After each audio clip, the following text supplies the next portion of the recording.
حرام پیسوں سے ایک انسان زمین خریدتا ہے اور پھر زمین خریدنے کے بعد اگلے حرام پیسوں سے اینٹیں خریدتا ہے، سیمنٹ خریدتا ہے، بجلی خریدتا ہے، ریت خریدتا ہے اور اس میں مزدور لگاتا ہے، انہی حرام پیسوں سے ان کی کمائی دیتا ہے اور پورا ایک عالیشان محل بنا دیتا ہے، پورا عالیشان محل پورا بنا دیتا ہے اور پھر اس میں رہنا شروع کر دیتا ہے۔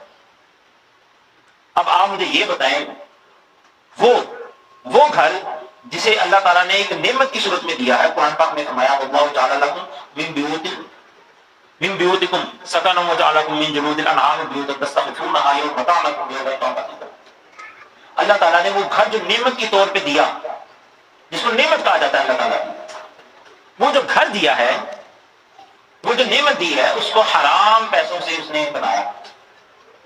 حضور صلی اللہ علیہ وسلم کی واضح حدیث ہے، حضور صلی اللہ علیہ وسلم نے فرمایا حرام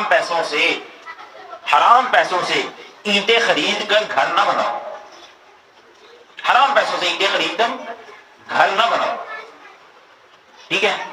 اور غصب کی ہوئی زمین پر گھر نہ بناؤ، غصب چاہے ہمسائے کی ہو، غصب کی ہوئی زمین چاہے اپنی بہنوں کی ہو، کسی کی بھی غصب کی ہوئی زمین پر گھر نہ بناؤ۔ اگر آپ گھر بنا رہے ہیں اور پھر اس چیز کا خیال رکھیں کہ بال بلشت جگہ بھی جان بوجھ کر اپنے ہمسائے کی اپنے زمین کے ساتھ اٹیچ نہ کرو۔ مثلا اکثر لوگوں کو دیکھا ہے کہ اگر ایک پلاٹ ہو نا، ایک پلاٹ ہو جیسے کہ 10x10 کا ہی پلاٹ ہو، ایک کمرے جتنا 10x10 ہو، تو اس نے 10x10 پہ اندر اینٹ نہیں رکھنی، اینٹ اس نے 10x10 کے حصے کے اندر نہیں رکھنی، اینٹ اس نے اپنی 10x10 کے حصے سے باہر رکھنی، اس نے باہر لگانی ہے۔ اگر یہ ہے نا بنیاد، تو اس کے اندر اینٹ آنی چاہیے۔ وہ اینٹ کہاں لگائے گا؟ یہاں باہر، اپنا 10x10 پورا رکھے گا، اینٹ لگائے گا باہر۔ اب وہ جو ساتھ والا انسان ہے اس کی 4 انچ، اگر تو اس نے اینٹ ایسے رکھی ہے تو 4 انچ، اور اگر ایسے کھڑی رکھی ہے تو 3 انچ زمین اس نے اس کی ہڑپ کر لی، لے گیا۔ اور اسی طرح پورے پیچھے لائن تک یہی معاملہ اس کا رہتا ہے۔ تو اب حضور صلی اللہ علیہ وسلم کا فرمان کیا ہے؟ حضور صلی اللہ علیہ وسلم نے فرمایا کہ وہ غصب کی ہوئی زمین کے اوپر بھی گھر نہ بناؤ، اور کیونکہ وہ غصب کی ہوئی زمین کیا ہے؟ وہ حرام ہے آپ کے اوپر۔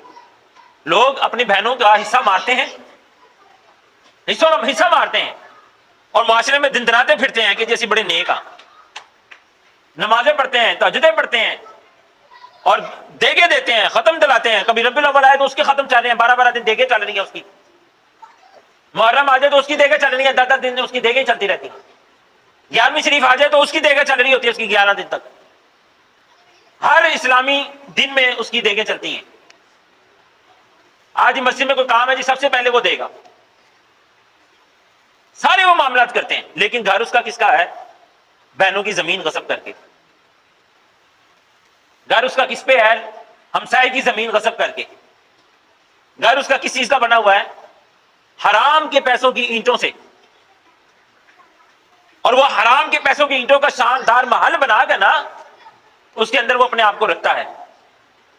وہ جو آنکھوں میں نظر آ رہا ہے نا آپ کے، اللہ کبھی وہ آنکھ دے جس سے آپ کو نظر آئے، تو آپ کے دل پھٹ جائیں گے اس خوف سے کہ وہ جو اینٹیں لگی ہیں نا اس کے گھر کی حرام کے پیسوں سے، اگر اللہ آپ کی آنکھوں سے وہ پردہ ہٹا دے نا، تو آپ کو نظر آئے کہ وہ اینٹیں نہیں ہیں، وہ جہنم کے انگارے ہیں جس کے اس نے گھر میں عالیشان بنایا ہوا ہے، اور اس کے اندر اپنے آپ کو خود رکھا ہوا ہے، وہ جہنم کا انگارہ ہے۔